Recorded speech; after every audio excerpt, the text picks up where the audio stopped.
Welcome to the bold analysis, ladies and gentlemen. This is one of my best contents I like doing, the politics of data. The figures are normally interesting because other people will tell you that figures don't lie, and they are really resounding imageries in the ears of people. After the gazettement of candidates across all the political parties, I want us to look at how that data is looking like, and then its implication, relativity on election results for the presidential vote, and those of the legislative assemblies, the county and the National Assembly. But on this analysis, I want us to focus more on the National Assembly. Do you know that UDA as a political party has 261 aspirants that are seeking to be members of parliaments? UDA is a political party. Then it is followed by ODM with 181 aspirants. Jubilee is coming number 3 with 178 aspirants. KANU is 78. Wiper, KANU is 78. That is number 3 and number 4. Then ANC number 5, 71. Wiper Party 69 and DAP Kenya 61. So the kind of interest that shows you, and that is probably what the opinion polls are using to show the strength of the political parties. Now, overall, Azimio coalition have more candidates that are seeking to be members of parliament than Kenya Kwanza. That is 567 compared to Kenya Kwanza candidates who are 266. But I want to point out that the majority, the number of many candidates that are in Azimio la Umoja is because of clashing tickets, or rather, let me say, collision within the coalition, where different parties are fielding candidates in the same place. That is really there, and of course, that is the risk of splitting votes. On the other side, Kenya Kwanza, I think UDA was the dominant party. And the main areas that UDA in Kenya Kwanza coalition are the ones that have decided to field candidates, especially the Rift Valley and Central Kenya. But look at it, 553 wants to become members of parliament through the independent ticket. That is not a worry. That is not a very easy. That is not a very good statistic data for the political parties in this country. It's spelling a doom to them. And what do you think, in your projection, are the members of parliament that, and I want to confine myself to Kenya Kwanza, that Kenya Kwanza can win in this election compared to Azimio la Umoja?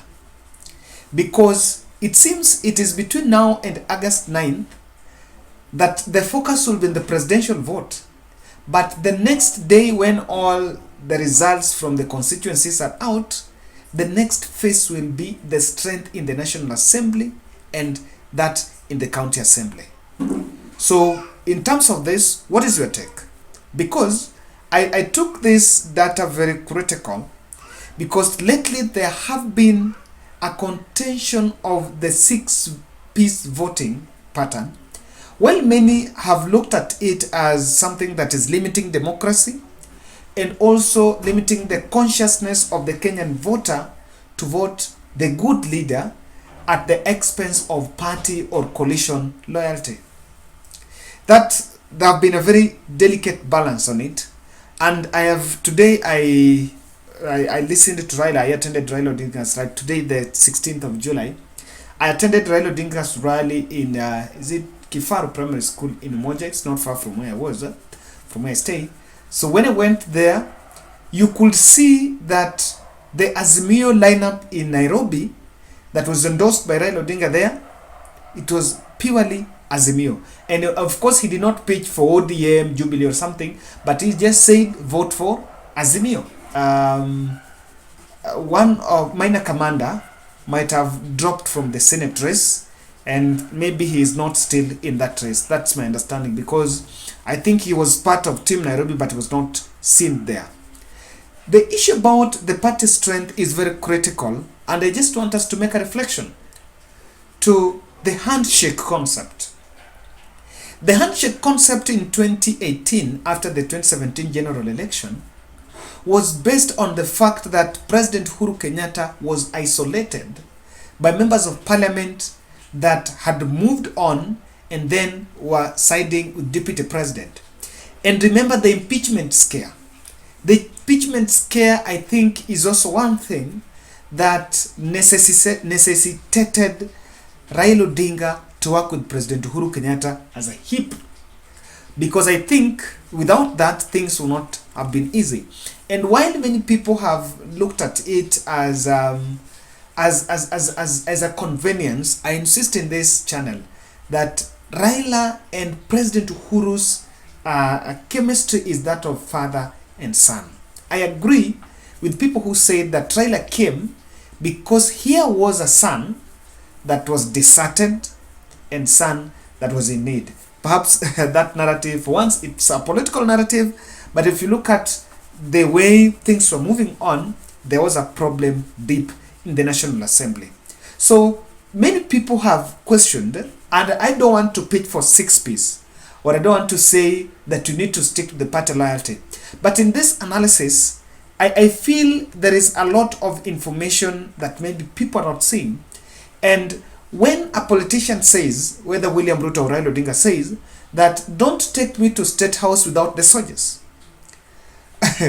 let me give you a very interesting analogy. I think that was in Homa Bay 2017, where Raila will campaign and say that if you vote me, don't give out giving me a governor, ni kama sasa umenitoa shati.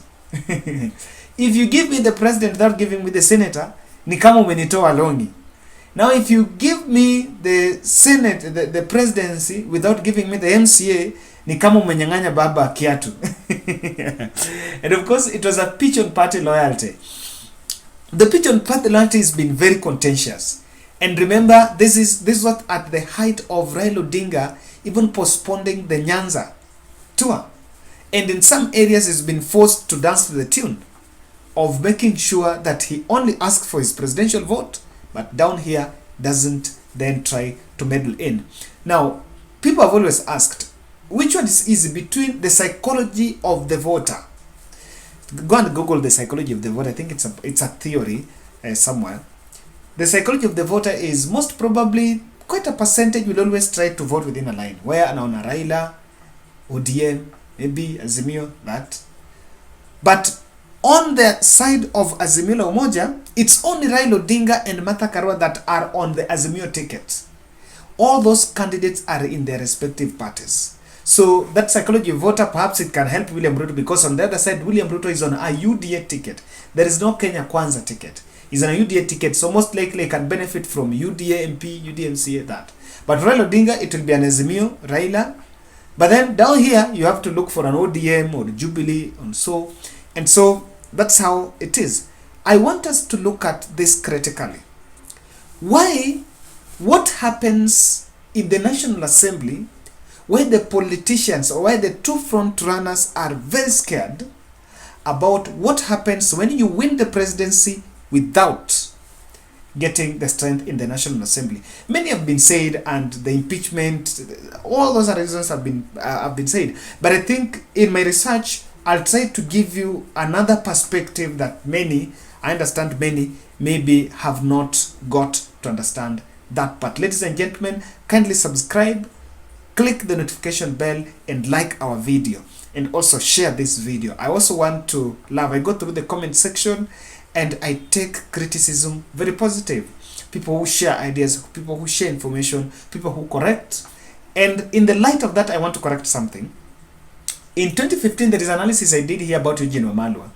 So after having talks with some people who worked with some civil servants who are subscribers here, I understand that in 2015, the irrigation was plucked from agriculture.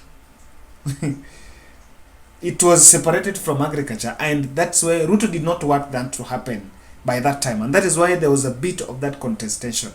Then also, the personal attack to Eugene Wamalwa on Onyolo being a woman is deep and it sinks down to family issues. A president that do not have majority in the National Assembly, it's going to complicate some key House leadership positions. Because let's start with the Speaker. The Speaker is voted in by the universal suffrage, is voted in by the majority.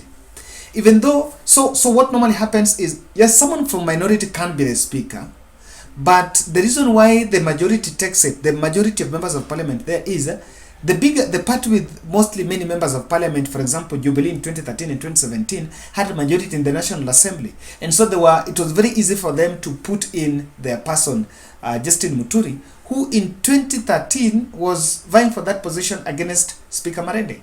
But Marende could not make because of that majority. So most likely you will see a situation where if UDA has more members and they have a candidate for Speaker, while on the other side, Azimio side have few members and they are fronting a candidate for Speaker, you will see a situation where the head of executive, perhaps maybe William Ruto or Raila Odinga, but on the other side of the National Assembly, the Speaker is from the other political party. That is going to affect synergy. Very interesting. You need to look at that. It's going to affect synergy. But look at another position.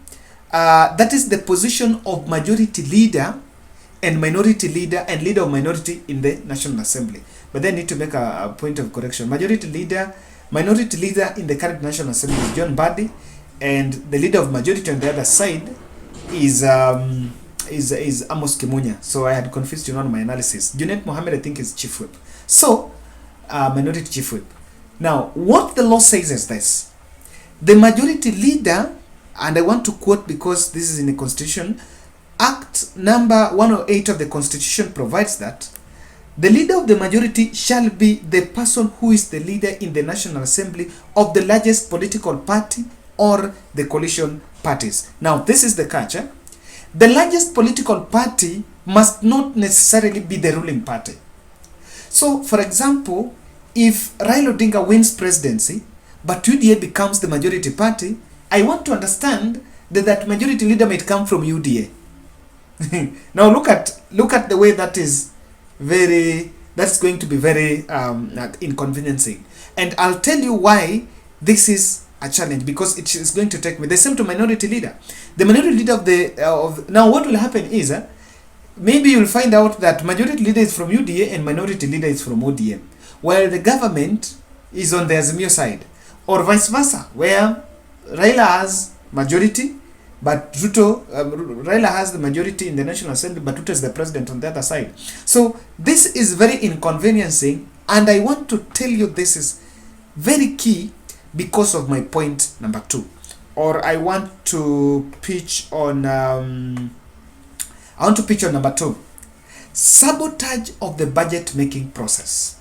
Now let me just brush through budget making process. Kidogo tu, there is formulation from the executive.